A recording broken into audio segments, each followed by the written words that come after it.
समस्त संसारवासी को मोर नमस्कार। समस्त को मो तरफ नुआखाई जुहार। आज एक्चुअली वीडियो आसु बहुत ही लेट हो गला कारण आज दिन कौन आप समस्ते जानी आज हूँ पश्चिम ओडिशार घरे घरे पालित होउथुबा नुआखाई पर्व। ओडिशा रे पालन हेउथुबा बहुत ही धूमधाम पर्व भितर गोटे हूँ नुआखाई पर्व, जोटा कि पश्चिम ओडिशार प्रत्येक घरे घरे बहुत ही धूमधाम रे पालित हेई आसुची। आउ से पर्वटी केबठू आरंभ होईची, किए ताको पालन करुथिले आउ केमिति तार पालन होउची आउ काहेकि ताको पालन करा जाय, चलंतु आज जानिबा।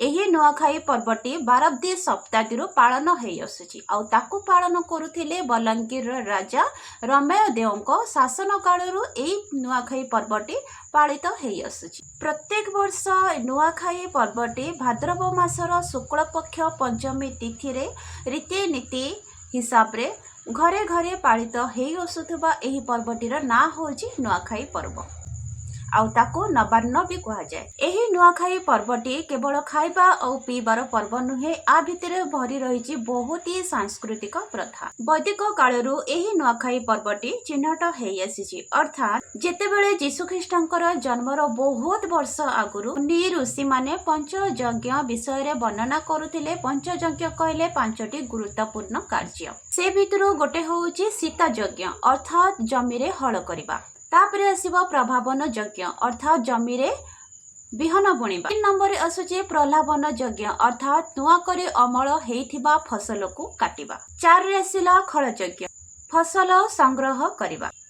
5 रे आसिला प्रलय यज्ञ अर्थात संग्रहित हेइथिबा खाद्य शस्य को संग्रहण करिबा। एही 5टी यज्ञ भितरु 3 नंबर आसुथबा प्रलाभन यज्ञ नुआखाई पर्व आरंभ होईछि। संबलपुर मां समलेंको मंदिर रे मुख्य पुरोहितों द्वारा नवान्न प्रदान करा जाय थाए मां समलेंको पाखरे। नुआखाई पर्वटी केमिति पालन करा जाउची कहिले, नुआखाई पर्वटी हबार 15 दिन आगुरु काम कार्य प्रस्तुति आरंभ कर दिया जाय थाए, जेमिति कि धुआ धुई लिपा पोछा किणा बिका नुआ धान पूजा करिबा डका हाक आउ जुहार भेटघाट। एही नुआखाई पर्व रे प्रथमे अधिष्ठाता देवी मां समलेंको पाखरे पूजा हेई थाए, तापरे ग्राम्य देवी पाखरे पूजा हेई थाए, तापरे घरे मां लक्ष्मी पाखरे पूजा हेई थाए। मां लक्ष्मी पाखरे भोग करा जाय थाए, तर सेई भोग को प्रथमे घरर बड़ माने ग्रहण करिथांती, तापरे छोट माननकु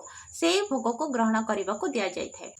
एही पर्व रे पश्चिम ओडिशा रे समस्ते नुआ पोशाक धारण करिथांती आ नुआ खाई सारला परे बड़ माननको जुहार मुंडिया मारी थांती आ सेमानकर आशीर्वाद नै थांती। सेतिकी नुहे संध्या बेलको नृत्य नाट्य गीतर आयोजन भी करा जाय।